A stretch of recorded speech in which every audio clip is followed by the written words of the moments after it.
Now, celebrating all things cool in Jacksonville, a local show with a spotlight on the 904 with hosts Eden Kendall and Mark Payton, featuring amazing stories from every neighborhood with Rance Adams. This is River City Live.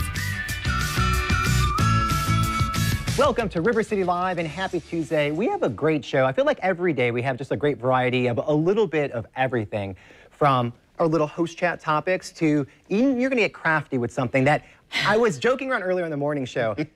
It's really cool. I mean, they're candlesticks that you got for $1, and you make all these things with them, and so you guys are going to have to tune in. This is what he says today to Nikki and Vic on the morning show. He says, so she's done a lot of these things, but this one is good. Right. And I stand by that comment. There's this bus, and it's just going. What is that? She's done a lot of things, but this one is good. Exactly, yeah. I came up with an idea for the candlestick on the fly yesterday, you know, right? Oh, the candlestick holder. Actually, you know what? It's funny because that's exactly what Vic Mick said, too. And he looked at it, he said, little shot glass, little shot glass. Great mind. So, exactly. That's coming up, so you will definitely enjoy that. And again, kudos to you. The little engine that could. You know, 1 out of 10, you're hitting it out of the park. What is it going to take, Mark Payton? I put kitty litter on my face. I shave it. I'll do whatever. Then finally, I win you over with the candlestick holder. Blown away. Can you not wait? Like I know for a fact now everybody's going to wait. Yeah. So good. Wait for it. You built it up. It's worth So how about that for setting it up? Now you're going to get a little nervous because you're like, wait a minute, is it that good? So much pressure. No, I really think that it will hold up. I really do. No, it will. It will. So, you know, one of the things we always like to talk about time and time again is sleep. And yesterday we started the conversation with this, but then we got preempted by breaking news. But we wanted to go back into this to cover this topic. And what it is, it's basically the top 8 things you should not eat before you go to bed. And there's a little breakdown of the reasons why. So yesterday we just got to one, and then it was breaking news. What was that one? It was grapefruit. Don't eat grapefruit. Grapefruit, it's great to eat. There's a lot of nutritional benefits that it has, but it has a very high acidic count to it, which means it's not going to digest well. It's going to keep you up at night. So avoid grapefruit before you go to bed. And then the next one is another healthy thing, and it's celery or any type of fruit or vegetable that has a lot of water in it. Because what happens? Anything with a lot of water, what are you going to have to do? Have to get up and go potty. I had actually heard that Native Americans used to, like I'm talking about way before electricity, everything, drink a lot of water. This was like a strategy to make sure they were up bright and early for protection. Yeah, so I kind of started doing that at night. How's that working out? Oh, for I'm you? up. I'm up. Boom. I get up right away. Yeah, but what if that can, like, I mean, there are people who don't even need the celery or that kind of thing, and they're still up, you know, for other health reasons. Well, the thing that confuses me with this, these are healthy things, and that's why I'm kind of a little together. Because a lot of times at night, I'll have something light like a salad that might have grapefruit in it, celery, and the other stuff, but it's all that water that keeps you up. So, like, You totally eat a salad right before you go to bed? That's a whole nother It's day. a little bit close. You know, I try to have smaller meals towards the ending of the day. That's my problem. Okay. What I'm else working you on that. got? So another one, tomatoes. Again, another healthy food. And if you think about it, if you had like pizza or something like that, anything with a tomato byproduct on there is going to keep you up. And the reason why, there's a stimulant inside tomatoes that activates something that keeps you up. You know, so that's kind of scary. I didn't know that. Again, isn't that kind of confusing? None of these seem like they would do that. No. That's why it's a good list. Another one, this one seems a little bit more obvious, and that's cheese. So if you have like a cheese pizza, now you got the tomatoes that I just said were a no-no, and then cheese because it takes a long time to digest. So, I mean, does that make sense? It's all making sense. It just doesn't feel right. doesn't feel right. So what about, There are a like, few things that I would guess. But what about college kids? I mean, they live on pizza all day, every day, and then at night, you know, at the end of the night. College kids, and we were all there, we would hibernate for 10 hours. That's a different animal. I've got one. They're not even human. Not to follow up college kids with this one, but alcohol is another no-no. And I know what a lot of people think. Sometimes you have your glass of wine or 3, but to help you ease the day, to help you ease the day and go to sleep. But that wreaks havoc on your sleep because it affects your REM cycle. So I have noticed that, you know, especially during football season. Late Sunday night, if you're trying to get up Monday morning, or not even get up Monday morning. I like how you say football season like you're a player in the NFL. During the season. During the season. Yeah, during season. That's where I usually do most of my damage, I have to admit. Yeah, we saw that trend. This one I have a problem with, our next one. Dark chocolate. Dark chocolate. There's nothing wrong with dark chocolate before you go to bed. Is it the caffeine? It is. It's the caffeine in there. Do you remember we did a study on this, and it was with hot chocolate, and you put that with your coffee, and then you have that double Yes. of sugar and caffeine. So yeah, so stay away from dark chocolate. And then here's a couple more. Tacos, which is really interesting just because it has beef, then it also has the acidic side of it from the spicy food, so that's a no-no. So and then it's what else Taco is on Tuesday. On cheese, and cheese was on the list. Oh my Yes. God. Or tomatoes. Yeah, so don't eat. Don't eat after That's lunch. what it all. We're in trouble when we go to the taco, our run, right, brother? And then the last one is steak, just because, again, it takes you a long a big time meal. to digest that. Now, do you guys have anything, like, late at night that you just crave and you snack on? So the chocolate. Yeah. And I specifically will go for the dark chocolate. So.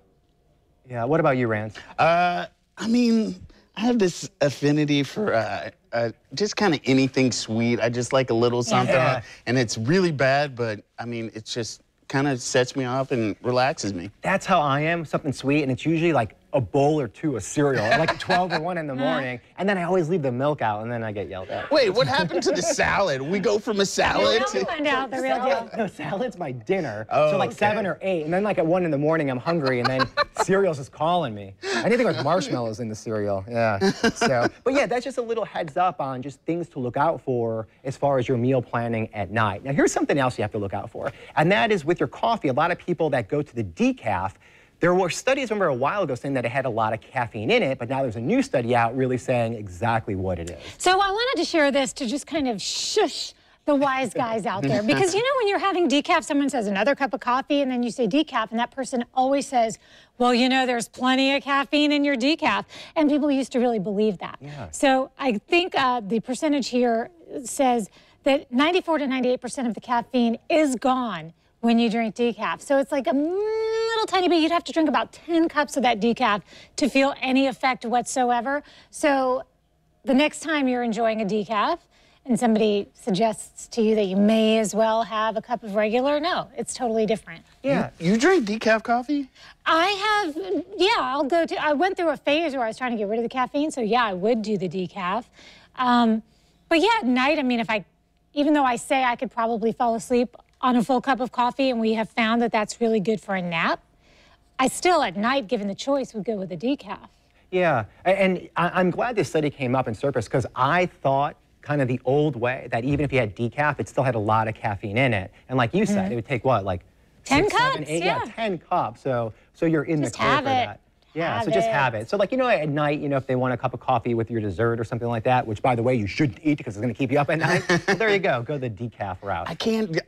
I like coffee here and there, but decaf, it just seems like I don't love the taste that much. Like if I drink my coffee, I want caffeine. So All right, blind taste test coming up, because I don't think you can tell the difference. Oh, I couldn't tell the difference, but it's just like, for me, the benefit of coffee is the caffeine. I don't want decaf. Oh, you don't like the taste of any coffee. I thought you said you don't like the taste of decaf over regular. I was thinking, Oh, if no, you no, can no, tell the difference between decaf over No. regular, I'll be impressed. But we've seen what I do with my coffee, and it is high fructose.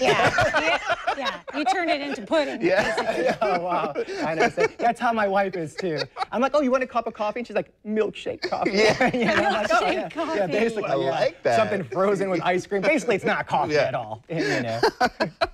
So, all right, let's switch gears altogether. So we've been talking about food, and then obviously we are all addicted to coffee for the most part. But let's go over to how our habits on the computer. And this is kind of frightening, but a lot of us still are taking way too many risks when we're online. Oh, yeah. So they did a study of surveyed 2,000 Americans to see what kind of risks they take with their daily computer usage.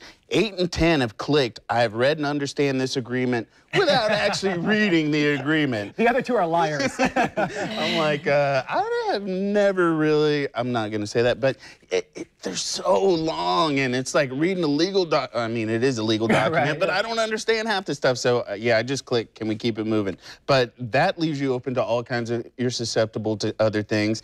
45% of Americans use the same password for more than one account. That bus just keeps rolling. Yeah, 6 in 10 Americans surveyed admitted that they've become less risky as they've grown older, but those millennials, wide open. They're all about it. Do you have like anybody like you guys personally know or yourselves that have been hacked just because of bad practices on the computer? It wasn't actually, well, I guess it was a bad practice. I used to have a website and it was up and running. I did something, and then like 2 days later, I get a call from somebody. It's like, do you know that you've got like a Russian porn site on your site? What? And so I hadn't made a full change of my password. Somebody backdoored, and it like took forever.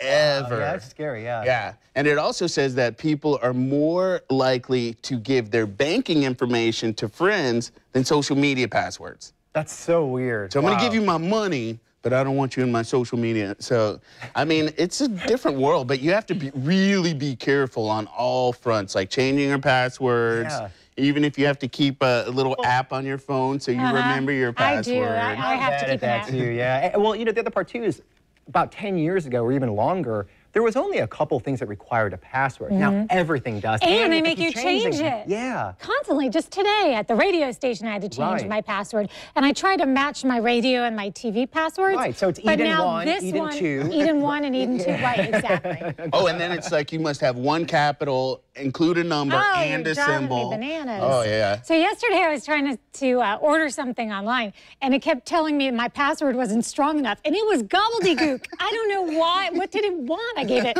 every possible thing it could, and it kept saying, weaker, please get us. Do you ever do this? You create your new password and you're like, click, and then you have to re-enter it and you're like, I don't remember. What in And the never world was change your it? password. Never change your password on a Friday because you go through the weekend come Monday. Oh, what was Well, that's I a good thinking? tip. If you got nothing else from today's show. Yeah. well, while we're talking about being online, let's talk about something else that's very prevalent right now, and that's fake news. You notice that it's everywhere now, from our Facebook news feeds just to Google searches, and it's hard to figure out, is this an accurate source or is this not? Well, Google, they decided to actually be a little proactive with this, and they have, it's 2 third-party verification systems that they're utilizing. So what happens if you were to do a Google search and you pulled up an article, next to it, it would have the author and then a little suggestion if the person is like somewhat credible, very credible, just a little bit on there. So it's fascinating that they have the technology to do this, but it's also really scary that we live in this day and age where like, there's so much fake news out there. Oh, yeah. Do you know anybody that's always resharing fake news? Like, they have no clue. I mean, I have a couple of friends who are constantly reporting that this or that person has passed away, or, you know, there's the political stuff, of course, but even just the crazy stuff where they'll post this one picture of this tremendous alligator, but it's from 3 years ago, but they don't bother to check. That's the one I get. Yeah, so I just feel like, I never say anything anymore, but I feel like saying, fake news. Or like you were talking about somebody passing, you're like, oh my gosh. And in the back of your mind, you remember it, but still you're like, you post it and then it's like, you know, that's like from 4 years ago. Right. Yes, I do know. My Yes, bad, it my was bad. funny then, though.